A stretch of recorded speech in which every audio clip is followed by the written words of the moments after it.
ఇక ఆస్ట్రేలియా భారత్ జట్ల మధ్య 4వ టీ20 మ్యాచ్ కు వేదిక కరారా ఓవల్. అయితే ఈ మైదానం క్వీన్స్లాండ్ లో ఉంది. ఇక ప్రస్తుతం అక్కడ మధ్యాహ్నం అక్కడి కాలమానం ప్రకారం సాయంత్రం 6:15 మ్యాచ్ మొదలవుతుంది. అదే మన టైం ప్రకారం మధ్యాహ్నం 1:45 మ్యాచ్ స్టార్ట్ అవుతుంది. గత వారం అక్కడ వాతావరణం చూస్తే ఎలాంటి వారికైనా భయం పుట్టాల్సిందే. ఇక ఎందుకంటే ఒక్క రోజులోనే దాదాపు 5 లక్షల మెరుపులు వచ్చినట్లు వాతావరణ శాఖ చెబుతుంది. తీవ్రమైన గాలులు వీచాయని పేర్కొంది. అయితే ఇప్పుడు అక్కడి వాతావరణం ప్రశాంతంగా ఉందని, మ్యాచ్కు వర్షం వల్ల అంతరాయం కలిగే అవకాశాలు ఉన్నాయని తెలుస్తుంది. దీనిపై మరింత సమాచారాన్ని మా స్పోర్ట్స్ అనలిస్ట్ సత్యనారాయణ అందిస్తారు. లైవ్ ద్వారా సత్యనారాయణ చెప్పండి, ప్రస్తుతానికి ఇప్పుడు మ్యాచ్ కి సిద్ధంగా అటు పిచ్ రెడీగా ఉందా, మరి అక్కడ పరిస్థితులు ఏంటి, అప్డేట్స్ ఏంటి? Good afternoon. అయితే ఏదైతే ఇండియా ఆస్ట్రేలియా జట్ల మధ్య జరగబోయేటువంటి ఒక 4వ టీ20 మ్యాచ్ ఇది క్వీన్స్లాండ్ లో జరగబోతోంది, కరారా ఓవల్ స్టేడియంలో. అయితే ఇది పూర్తిగా క్రికెట్ స్టేడియం కాదు, ఇది ఒకప్పుడు ఇది ఫుట్బాల్ స్టేడియంగా ఉండేది.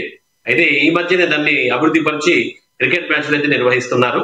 అయితే అక్కడ ఏదైతే క్వీన్లాండ్స్ లో, ఆస్ట్రేలియాలోని క్వీన్లాండ్స్ లో పరిస్థితి మాత్రం ప్రస్తుతం ప్రశాంతంగా ఉన్నప్పటికీ గత వారం అంటే ఇదే పోయిన గురువారం నాడు అక్కడ చాలా భయానకమైనటువంటి ఒక పరిస్థితి ఉన్నట్టుగా మనకు సమాచారం అందుతోంది. దాదాపుగా పెద్ద ఎత్తున భారీ వర్షాలతో పాటు మెరుపులు ఉరుములతో ఒక్కసారిగా కురిసినటువంటి ఒక భారీ వర్షాల నేపథ్యంలో అక్కడ ఉన్నటువంటి ఒక జనజీవనం పూర్తిగా స్తంభించిపోయినట్టుగా కూడా మనకు సమాచారం అందుతోంది. ఒక రోజంతా కూడా విద్యుత్ సరఫరా లేకుండా ప్రజలు ఇబ్బందులు పడ్డట్టుగా కూడా మనకు తెలుస్తోంది. అంతేకాకుండా 9 సెంటీమీటర్ల విస్తీర్ణంలో ఉన్నటువంటి ఒక వెడల్పులో ఉన్నటువంటి ఒక వడగాళ్ళు, అంటే వడగళ్ళు కూడా పడ్డట్టుగా మనకు తెలుస్తోంది. అయితే ఇది గత గురువారం జరిగినటువంటి సంగతి. ఆ తర్వాత కాస్త వాతావరణం కుదుటపడి ప్రస్తుతానికైతే అక్కడ చూస్తే 28 డిగ్రీల సెంటీగ్రేడ్ ఉష్ణోగ్రతతో ప్రశాంత వాతావరణం అయితే కనబడుతోంది.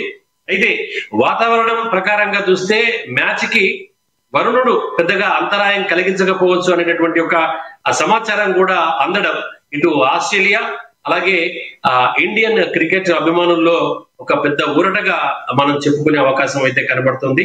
అయితే అక్కడ ఇది డే నైట్ మ్యాచ్ కాబట్టి అక్కడికి మన భారత కాలమానం ప్రకారం కాస్త తేడా ఉంటుంది కాబట్టి అక్కడ సాయంత్రం డే నైట్ మ్యాచ్ కాబట్టి రాత్రి అక్కడ ప్రారంభం అవుతుంది 6:30 తర్వాత. అదే ఇక్కడ మనకు మధ్యాహ్నం సమయం అవుతుంది. అయితే ఇక పరిస్థితి చూస్తే అంటే గత వారం జరిగినటువంటి ఒక పరిస్థితి మరి తాజాగా గనక మళ్ళీ తిరిగి అదే రకమైన వాతావరణం గనక ఏర్పడే ఉద్దేశం ఉంటే, ఒకవేళ అలాంటి వాతావరణమే గనక ఉన్నట్టయితే, అలాంటి భారీ మెరుపులు ఉరుములే గనక తిరిగి వచ్చినట్టయితే మాత్రం చాలా ఇబ్బంది పడేటటువంటి ఒక పరిస్థితి అయితే ఇటు అంటే ఆటగాళ్లకు కూడా ఇబ్బంది కలిగేటటువంటి ఒక అవకాశం అయితే అక్కడ కనబడుతుంది. కానీ ప్రస్తుతం లేకపోవచ్చు, ఎందుకంటే గత వారం కూడా అంటే గత బుధవారం కూడా వాతావరణం ఒక్కసారిగా ప్రశాంతంగా ఉన్నటువంటి ఒక వాతావరణం ఒక్కసారిగా పూర్తిగా మారిపోయింది అన్నట్టుగా కూడా మనకు సమాచారం అందుతోంది. గత గురువారం మాత్రం చాలా భీకరమైనటువంటి ఒక పరిస్థితి, ప్రజలు చాలా ఇబ్బందులు ఎదుర్కొన్నటువంటి ఒక పరిస్థితి అయితే ఉన్నట్టుగా మనకు సమాచారం అందుతోంది.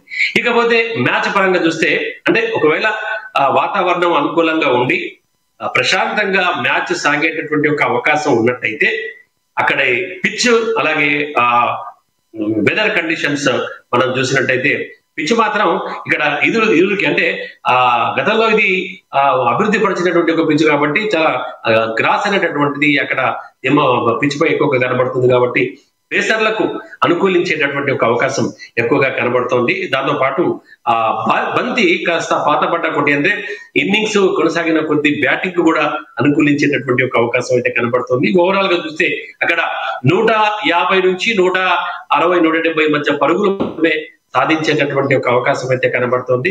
అయితే ఆ పిచ్ కండిషన్స్ బట్టి ఎవరైనా ముందుగా టాస్ గెలిస్తే వాళ్ళు ఆ టాస్ గెలిచే జట్టు ఫీల్డింగ్ ఎంచుకునేటటువంటి ఒక అవకాశం అయితే అక్కడ ఈ క్వీన్లాండ్స్ లో అయితే మనకు కనబడుతోంది. గతంలో ఇక్కడ బిగ్ బ్యాష్ లీగ్ మ్యాచ్లు జరిగాయి. ఆ తర్వాత కేవలం 2020 మ్యాచ్లు కేవలం అక్కడ 2 మాత్రమే జరిగినటువంటి ఒక పిచ్ అది. అయితే ఇక ఈ జట్ల పరంగా చూస్తే, ఎందుకంటే ఇప్పటికే ఇటు ఆస్ట్రేలియా ఇండియా మధ్య సిరీస్ అనేది చాలా ఒక సిరీస్ గా మనం భావించాలి. ఎందుకంటే ఇదే వాతావరణానికి మొదటి T20 కాస్త తుడిచిపెట్టుకుపోయింది. అలాగే రెండో T20లో మరి ఆస్ట్రేలియా విజయం సాధిస్తే తాజాగా జరిగినటువంటి ఒక మూడో భారత్ విజయం సాధించింది. కాబట్టి రైట్. ఇరు జట్లు కూడా 1తో సమానంగా ఉన్నటువంటి ఒక పరిస్థితి అయితే కనబడుతుంది. కాబట్టి మిగిలిన 2 మ్యాచ్ల్లో 4వ మ్యాచ్లో గెలిచి అలాగే లీడ్ ని 1-2కు తీసుకెళ్లాలనేటువంటి ఆలోచనతో ఇరు జట్లు కూడా అందుకు ముందుకు వెళ్తున్నటువంటి ఒక పరిస్థితి కనబడుతుంది.